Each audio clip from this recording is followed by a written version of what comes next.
उत्तर प्रदेश में बिजली विभाग के कर्मचारियों का आंदोलन कोई नया नहीं है, समय समय पर रहता रहा है। इसके पहले प्राइवेटाइजेशन को लेकर के भी आंदोलनरत रहे हैं कर्मचारी, और अभी और तमाम अन्य मांगों को लेकर के इस समय जो है वो 72 घंटे का जो है वो विद्युत ठप करने का एक अल्टीमेटम के साथ आंदोलन कर रहे हैं। यहाँ पर उनकी कई मांगे हैं। अगर हम यहाँ दिखाएं तो आपकी कि विद्युत कर्मचारी संयुक्त संघर्ष मोर्चा जो है वो पूर्वांचल विद्युत वितरण निगम लिमिटेड के अंतर्गत बैनर के तत्वाधान में यहाँ तमाम लोग यहाँ पर जुटे हुए हैं। इन लोगों ने आज समझौता यज्ञ, शुद्धि बुद्धि यज्ञ जैसी चीज़ें इस पंडाल में यहाँ पर किया है और अपनी अलग अलग तरीके की मांगों को लेकर के यहाँ पर इकट्ठा हुए हैं। इसमें इनकी आखिर क्या मांगे हैं और क्या है उनसे हम बात करते हैं। हमारे साथ जो है विद्युत कर्मचारी संयुक्त संघर्ष समिति के जो है अंकुर हैं, हम उनसे जानने की कोशिश करेंगे कि आप लोग किस तरीके की ये मांग, मतलब क्या है, क्यों आप लोग आंदोलन कर रहे हैं। देखिए, हमारा ये सीधा है कि हम लोग जो 3 दिसंबर 2022 को 14 सूत्री मांग पत्र पे हमने समझौता किया था राज्य सरकार ने, वो समझौते को लागू किया जाए, जिसमें हमारा ये था कि इस पूरे पावर कॉर्पोरेशन में एक बेहतर माहौल बनाया जाए कार्य का और राज्य विद्युत परिषद का गठन किया जाए। जो 14 जनवरी 2000 को समझौता हुआ था माननीय मुख्यमंत्री जी की और संघर्ष समिति के बीच में, उसमें ये था कि पावर कॉर्पोरेशन का घाटा 70 करोड़ रुपया है। अगर ये घाटा 1 साल के अंदर कम नहीं हुआ तो इसको दोबारा से पावर कॉर्पोरेशन से तोड़ करके राज्य विद्युत परिषद का गठन कर दिया जाएगा। हमारा ये डिमांड है कि 23 साल बीत गए हैं और आपका 70 करोड़ रुपये का घाटा 1 लाख करोड़ रुपये पहुँच गया है। अब कब अपने वादे को आप पूरा करेंगे? इसको तत्काल पुनर्गठन करके राज्य विद्युत परिषद का गठन कीजिए। आगरा का निजीकरण रद्द कीजिए, वहाँ भी घाटा हमारा बढ़ता जा रहा है जो टोरंटो कंपनी चला रही है। हमारा ये है कि आगरा और नोएडा का निजीकरण रद्द करके वापस से राज्य विद्युत परिषद का गठन उसमें गठित किया जाए। इसको भी जो नियमित पद के 3 वेतनमान कर्मचारियों को 2009 तक मिले हैं, ये भी नहीं कि हमने नया मांगा है, उस पर इन्होंने कहा था कि हाँ जब 2009 तक मिले हैं वो दिया जाएगा और 15 दिनों में इसका आदेश जारी कर दिया जाएगा। इन्होंने नहीं किया। जो 1.5 लाख पद हमारे विभाग में खाली हैं, जिस पे 80,000 संविदा कर्मी कार्यरत हैं, हमारा ये डिमांड था कि इनको नियमित कर दीजिए 80,000 पद पे, और जो 70,000 पद रिक्त बचे हैं उस पर भर्ती कर लीजिए विद्युत सेवा आयोग से। इन्होंने वो भी नहीं किया और हमारे कर्मचारियों को राजनीतिक षड्यंत्र का बना रहे हैं, तो ये इस तरह का आरोप लगा रहे हैं। लेकिन क्या प्राइवेटाइजेशन का भी मुद्दा है आप लोगों को लेकर? बिल्कुल है। हमारा एकदम से है कि राज्य विद्युत परिषद का गठन नहीं करके ये लोग बारी बारी से एक जिलों को, आपने पूर्व में भी देखा है कि कभी इन्होंने 5 जिले का किया, कभी इन्होंने डिस्काम का किया, आज फिर इसी तरह का षड्यंत्र रच रहे हैं। मैं आपको एक बात और बता देना चाहता हूँ कि जो हमारे ओबरा में तापीय बिजली घर हैं, वहाँ पे जो हमारी आवासीय कॉलोनी है उसको तोड़ करके 800 मेगावाट की बिजली घर एनटीपीसी को लगाने के लिए दिया जा रहा है। अब ये बताइए कि हम अपना घर तोड़ करके किसी बाहरी का बिजली घर लगाने कैसे देंगे? हमारा ये कहना है कि जो बिजली घर लगना है, हम अपना घर तोड़वाने के लिए तैयार हैं, लेकिन वहाँ पे वो जो 800 मेगावाट लगना है बिजली घर, वो हमारे उत्पादन गृह को दिया जाए, राज्य विद्युत उत्पादन निगम को दिया जाए, जिससे वहाँ सस्ती बिजली हमको मिल सके। क्योंकि अगर एनटीपीसी के पास रहेगा तो हमको केवल 40% 60% बिजली मिलेगी, वो भी हमको खरीदना पड़ेगा। और हम अगर ये 3 रुपये में बनाएंगे तो हम लोगों को 3.5 रुपये में बेच सकते हैं। और भी लोग हैं, क्या नाम है आपका? संजय भारती, संयोजक वाराणसी। अच्छा, तो आप लोग आंदोलन कितने चरण में चला रहे हो, क्या किस मुकाम तक? अभी आप अंकुर जी को सुन रहे थे, उन्होंने काफ़ी विस्तार से बताया। ये हमारा आंदोलन दिसंबर में इन सब मांगों को लेकर के सरकार और ऊर्जा प्रबंधन के समक्ष था।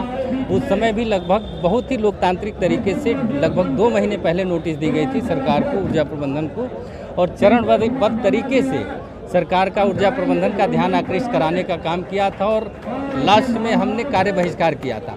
तब जाके 3 दिसंबर को सरकार के साथ 14 बिंदुओं पे समझौता हुआ था। पहला बिंदु था कि पूरे कॉर्पोरेशन में एक बेहतर कार्य का वातावरण बनाया जाए। वो तो ठीक है, वो तो इन्होंने बताया मुझे। जी। मैं ये जानना चाह रहा था कि आप लोगों ने आंदोलन क्या पहले मसाल जुलूस कैसे किन चरणों में किया? हाँ, अभी जो 2nd फेज में चला, वो जो समझौता लागू नहीं हुआ, अब समझौता लागू कराने के लिए हमने दोबारा आंदोलन करना पड़ा। ये इतिहास में पहली बार हो रहा है कि सरकार ने एक बार समझौता कर लिया, उस समझौते को लागू कराने के लिए। तो इसके लिए भी हमने 1 महीना पहले नोटिस दिया। पहले हमने ध्यानाकर्षण कार्यक्रम किए, छोटे छोटे कार्यक्रम किए, फिर 14 तारीख को हमने बनारस के साथ पूरे प्रदेश के सभी जनपदों में जुलूस निकाला और अपनी शक्ति दिखाने का प्रयास किया सरकार को और ऊर्जा प्रबंधन को। उसके बाद हमारा 15 तारीख से 2 दिन का हमारा कार्य बहिष्कार था। 2 दिन तक कार्य बहिष्कार किया हमने। उसमें कुछ लोगों को जो आवश्यक सेवाएं थी, जो ऑपरेशन में लोग थे, उनको हमने छोड़ रखा था अभी। और 16 तारीख से पूरी तरह से 72 घंटे का हमारा निर्धारित हड़ताल का नोटिस था। उसके तहत कल रात 16 तारीख को 10 बजे से हम लोग 72 घंटे के लिए हड़ताल पर हैं। अच्छा, इस बीच जैसे विद्युत बाधित हो रहा है जी। तो उसे कैसे कर रहे हैं, क्या कर रहे हैं? अब देखिए, नोटिस थी और सरकार ये कह रही है कि नहीं, हम व्यवस्था को संभाल लेंगे। जगह जगह, चाहे बनारस में ही, चाहे प्रदेश के सभी जनपदों में सरकार ने अपने जो अलग विभाग के जो कर्मचारी हैं, जूनियर इंजीनियर्स हैं, लेखपाल हैं, अमीन हैं, बाकी सभी डॉक्टर्स लोग हैं, सबकी ड्यूटी पावर हाउस पे लगा रखा है। तो सरकार अगर ये उनके अंदर ये क्षमता है कि नहीं, बाकी अदर्स लोगों से भी हम बिजली चलवा सकते हैं, तो ये सरकार की अगर चाहती है कि बिजली हम चलाएं, बिजली बाधित हो रही है, अगर हम चलाएं तो जो डिमांड है, जिस पे समझौता हो चुका है, उस पर आदेश निर्गत किए जाएँ।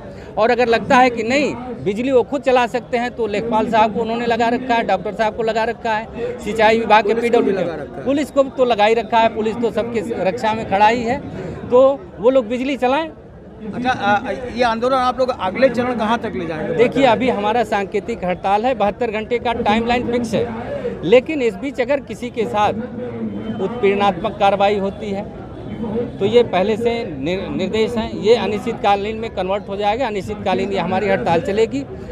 एक बात मैं स्पष्ट कर देना चाहता हूं कि हम सब जनता के सेवक हैं, हम सब इसी आम जनमानस के बीच से निकल कर के आए हुए हम भी अफसर हैं। चाहे आज हम सभी कर्मचारियों को लीड कर रहे हैं और देख रहे हैं, लेकिन कहीं न कहीं आम जनता इसमें पिस रही है। आपके माध्यम से इस प्रदेश और देश के यशस्वी माननीय मुख्यमंत्री जी से अपील करना चाहते हैं कि इसमें इंटरवीन करके इस टकराव को समाप्त कराएं।